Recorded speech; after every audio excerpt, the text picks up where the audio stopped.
Assalomu alaykum hammaga. Menda bitta g'oya tug'ildi. Kelinglar, bugun 1-dekabr. 1-dekabrdan boshlab hammamiz shu bitta kitob o'qiymiz. Har hafta bittadan kitob o'qiymiz va o'shani diskus qilamiz. Ya'ni e,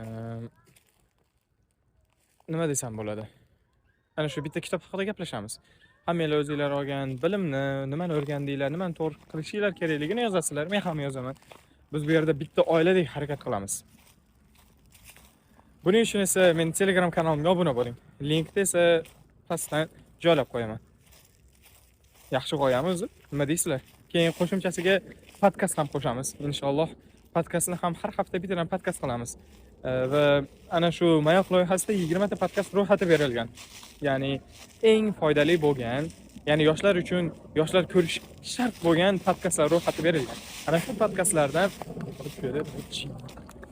shu podkastlardan har hafta bittadan podkastni ro'yxat qilamiz va ana shu podkastlardan hamma o'zini insaytini yozib oladi. Hamma o'zining insaytini yozib oladi va ana shu insaytlarni hamma bir-biri bilan bo'lishadi. Qanaqa darslarni o'rgandinglar, nimalarni o'rgandinglar, nimalar noto'g'ri edi, nimalarni to'g'ri qilishimiz kerak ekan, o'shalarni hammamiz yozib boramiz va inshaalloh menimcha bu foydali bo'ladi. Bir oy qilamiz. 31-dekabrgacha, 2026 1-yanvardan esa inshaalloh juda ham katta rejalar va katta shu alohida zoomerlar degan hamjamiyat qurish rejasi bor inshaalloh. Mana shu yangiliklarni o'tkazib bormaslik uchun esa men Telegram kanalimga obuna bo'ling.